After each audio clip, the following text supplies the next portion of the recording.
Hello and thanks for staying with us. This is Focus Nigeria. My name is Amechi Anakwa. Apologies for starting behind schedule. History was made on Tuesday when the Enugu State Electricity Regulatory Commission assumed full regulatory oversight of the union. But before all this, let's quickly update you with the big issues in the news. And PDP governors, they met late Tuesday night. Doctors, entertainers, and students, amongst others. They are from the diaspora, and they say they are ready to come back home, ready to invest. They also want to be identified as citizens, especially as they have, through DNA, traced their origins to Nigeria and other African countries. It will require the coming together of Africans in the diaspora and Africans who are here to merge our resources, our intellect, our knowledge, our spirituality, our cultural values together. President of the African Diaspora Union, Chidiebere Ogu, explained that granting rights to diasporans who are descendants of citizens sold into slavery is an opportunity that Nigeria and indeed Africa should leverage. They are not coming here to be liabilities. Most of them are made.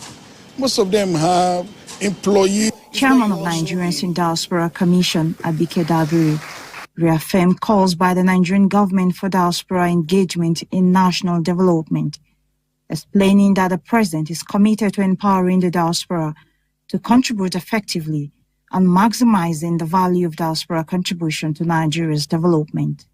And as Africa begins this, we hope that it's going to get better next year with partnership with them. This should not be just a talk shop. We want you to have a spiritual connection with the motherland, an emotional connection with the motherland, a physical connection with the motherland, and an economic connection with the motherland.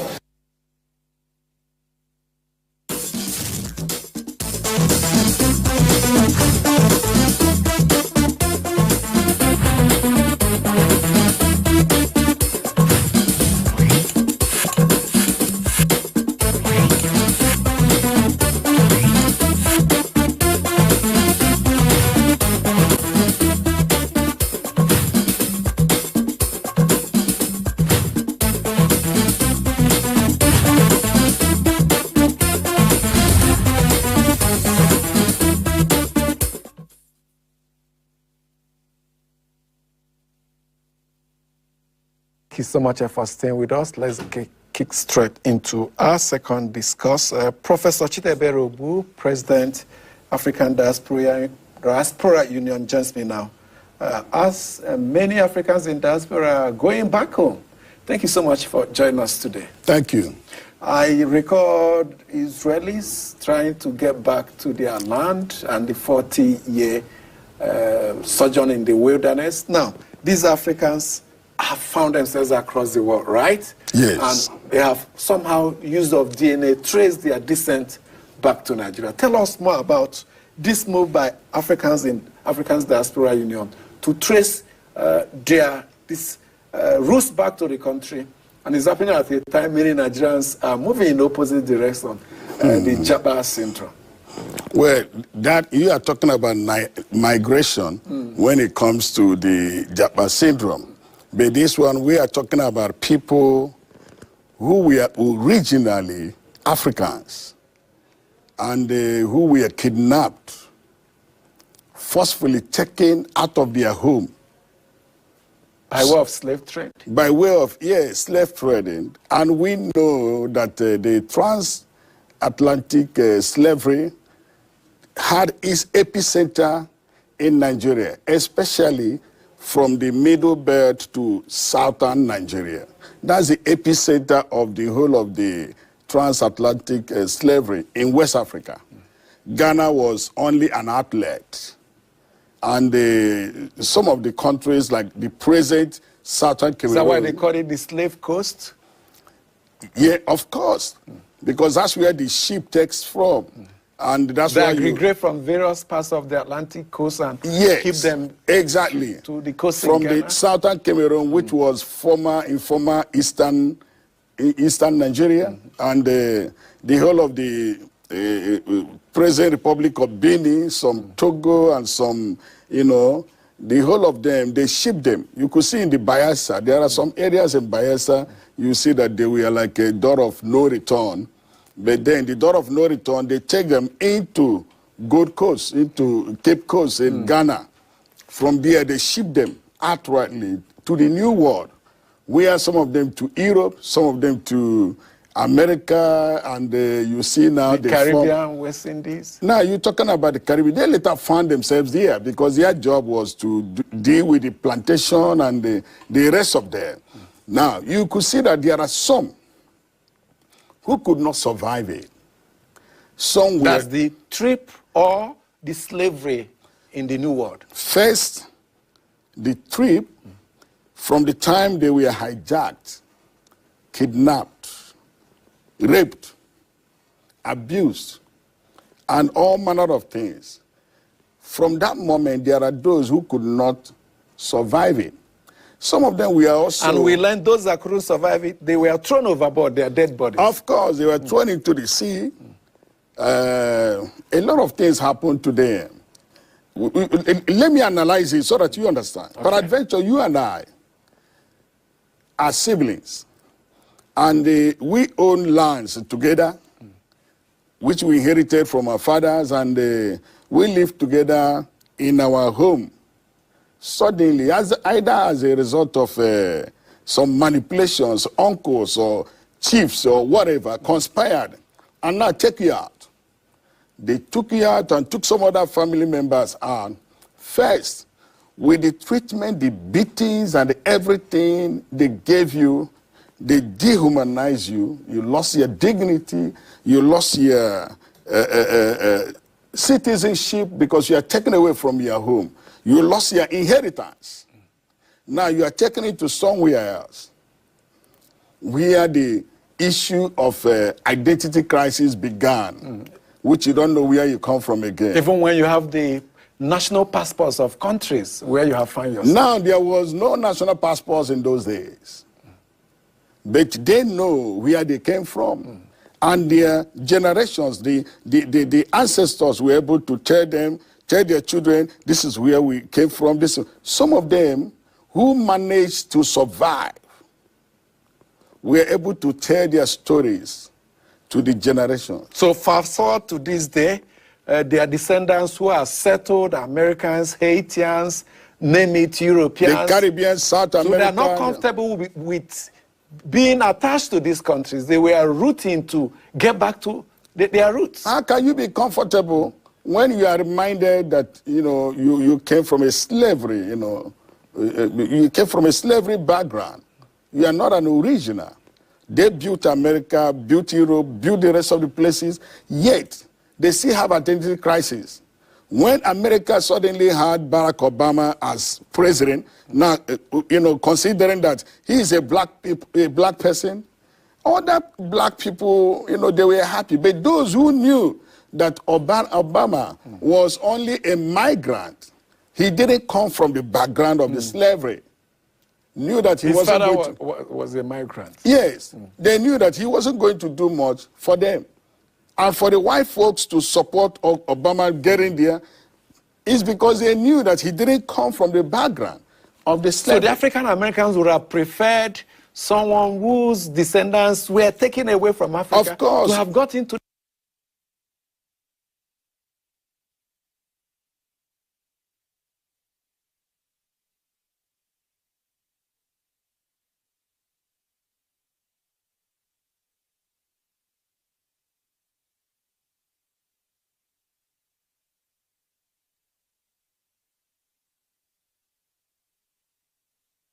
Africans who owned the land with them before, but they were taken out. There's some of us down here now. Yes. Now, sometimes they invite them for, come and invest in our land, come and invest in this one and everything. And they don't look at how they be them to come into a land that should have belonged to all of them. So it should have been come and invest in your homeland. Of course. First of all, that's why they are clamoring for. First of all, take us in as citizens, not as tourists. That's the demand the union is making on the Nigerian government now? Now, how did they get to find out? I know it's through DNA, but provide further information on that. How did they get to find out that they were originally from Nigeria? Okay, first of all, there are those of them who, when you meet them, you realize they say, no, our grandfather told us we are from here, and we've gone to do our DNA test. This one told us we are from here, we've gone to do. In 2019, when the president of Ghana declared 2019 as the year of the return of the diaspora, I was privileged to be there. And I happened to be the one that did the opening prayer on the wall of the return. Now, we had all the, all the discussions and the, interface with all of them. The Ghana people, we are telling them, every black person comes from Ghana. Every That was diaspora. not the right narrative. That was a very wrong one, because we know it was wrong, and I oppose it. And that was when I began to, send in an official proposal, and later a report I got to, Honorable Dr. Abike Dabiri. By then, she was an advisor to Buhari on diaspora matters. But then she didn't understand what we were working on. So until this time. So we began to say, okay, let African Diaspora Union 5 days on their own. Maybe or peradventure, the Nigerian government will come to understand. So, and moreover, Nigerian government being the big brother for Africans and the black nations, it will be worthwhile that they will be amongst, because already there are other African countries, the Republic of Benin, Rwanda, and some of them that has passed, a bill to receive these African descendants into their countries as citizens. So what stops Nigeria from doing that? Where are we towards that regard? Well, yesterday we had we paid a courtesy visit at the National Assembly. Some of our leaders from the US and everything, who are also the African descendants, we paid a courtesy visit to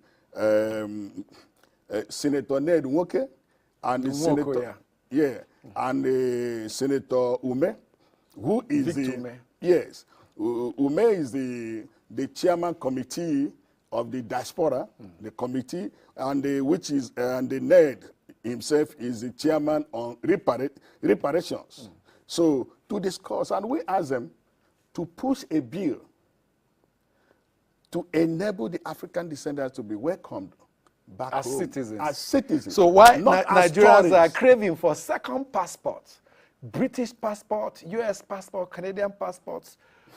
Africans in diaspora who have these passports are also craving for Nigerian passports. I will tell you something. Most people do not understand the strategic position of Nigeria. Now people are saying all manner of things that Nigeria is finished, Nigeria is, they don't know that Nigeria is being cooked on the ground. I'm sorry, may I use this analysis? Like the scripture will always say, until a seed falls to the ground and dies, that's when it will germinate and grows to, bring up fruits. Nigeria is a seed that is known, that is going to become one of the superpowers globally. But it had just fallen on the ground and died. And when a seed dies, that's when you sow it. It appears nothing is happening, but something is happening underground. So Nigeria is still cooking underground because something will surely happen. People want Nigerian passport. Americans, Canadians, Europeans, Caribbeans, South Americans, people are proud to be Nigerians. And when they go, they tell you this, African people, even if they might trace their route to Republic of Benin or Togo or whatever, they say, no, I'm a Nigerian. How verifiable are these DNA tracks? Because the government may be wary of, we can't throw our doors and begin to issue passport to every Tom, Dick, I would tell you, see, when you go for DNA tests, even some of Nigerians who do the Japa syndrome, some of them going to Canada, going to US and everything. All of them do DNA. Now they have family members. Ended up doing DNA tests. And sometimes you find out that whoever you think that is your father is not your father. So it's the same DNA that even the current scientific and the technology now could trace you to say, I found my DNA I've been able to do it. I'm from Nigeria. In fact, I saw that I'm a Yoruba. So disease can be traced. Some of them have their disease handy. Yes, some of the celebrities in U.S. have said openly, we are from Nigeria. Exactly. And even going down to be a bit specific. Exactly. So what roles, how should the Nigerian government harness all this? You appear to be taking the initiative to say, we want to come back. What more can the government do? And when you come back and get this passport, how can you contribute to national development? These guys are scientists. These guys are experts, investors. These guys are everything in technology. They built the United States. They built the Canada, built Europe, built everywhere. They are the ones who wants to come back. They want to replicate what they did there. And I know that if the Nigerian government would be able to understand the roles these guys are going to play. Beyond the Nigerian Diaspora Commission, beyond what they are doing? The Nigerian Diaspora Commission focuses on Nigerians in diaspora. Initially, that's what it looks like, as if it's a conflict. No, these are Africans in diaspora. Nigerians that migrated. Nigerians that migrated diaspora. Into the diaspora. This one is different. This one is different. This one is only focusing on the African descendants, not even Africans that migrated. Yeah. The African descendants who found that many years, 400, 500, we call them historic African diasporas. So it's a quite different thing. But the government said we will collaborate. Which one do you belong to? Is that the African descendants or Nigerians in diaspora? No, it's the African descendants. The African Diaspora Union, that's what we are handling, that's what we're focusing globally. In fact, it will be difficult for you to mention any important black nation in the globe where Afridu is not in. How strong is that union in, for instance, US, Canada? Because I know what the Jewish lobby groups' interest does in America's both domestic and foreign policy. The Israel, you say, we have an ambassador, Afridu ambassador in Israel, who is in charge of Middle East. We have the one who is in charge, US, Canada. We have the one in charge, US, Latin America. We have the one, the Caribbean. We have Europe. We are everywhere. And we have diplomatic administrators, so we have special envoys everywhere. It took us time to build because we know we want to connect the whole blacks together. And the whole blacks, where they're focusing, first, Nigeria. Let me tell you a secret. When we began this, we knew it was going to be difficult, and moreover, Nigerian government will also want people that will be very helpful to them. So we didn't go to the people in the streets. What we started with the black chambers of commerce. The business, private sector. The business investors. Have you everything. connected with them? Of course, you see the adverts we are rolling. Today we are starting an investment summit, global investment summit at the Eagle Square. Go there now. People are coming. Many chambers of commerce across Nigeria registered, and they all flew in because they saw we are connected. But in America, Canada, and the rest of them, you see our adverts because their leaders are here. The president, CEO, Ida Dalloway, Black Chamber of Commerce, President, CEO, State of Illinois, Black Chamber of Commerce, President, CEO, National Black Chamber of Commerce, and all of them. We brought them together. So we didn't just go to ordinary people. We went to people that can reach to people that can reach to other people. So how do you influence the policies of your host governments? I don't know whether to call it home now, because you have double home. Whether your host governments, how are you influencing their policies to favor your homeland? Well, first of all, my homeland need to recognize what we're doing, to know that we are strategically positioned to help. Secondly, the people you call my host, because now my host, I don't know whether I'm right or wrong. Now, if you say my host, it's not just South Africa, all of them in different countries. They are aware of African Diaspora Union, and they are aware of this new black consciousness movement to get back to their motherland. They know, and they only want to partner. That's all. Okay. This X comment is coming from NSCD Africa, and it says, Czech Association of African Descendants Worldwide, where, of course, they are setting the pace for the upbuilding of the new African civilization and development agenda for Africa. Is this still part of you? No. Okay. He said we should check it up. Yeah, he provided a link.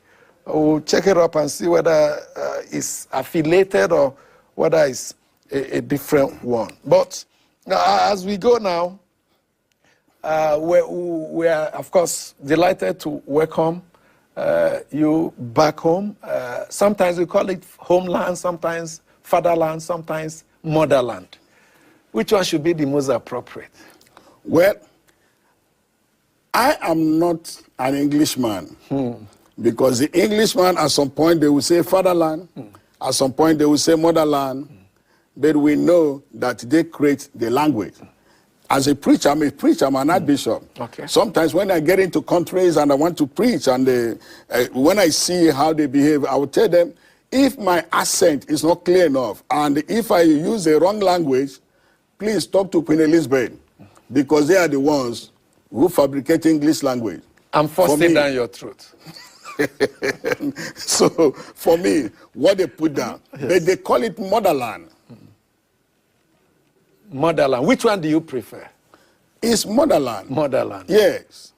Because she's the woman that gives birth. And moreover, from where they come from, a man doesn't own children. A woman owns children. And it's the woman that will tell you who your father is. Of course. Quite interesting. That's a good one for women folk. At least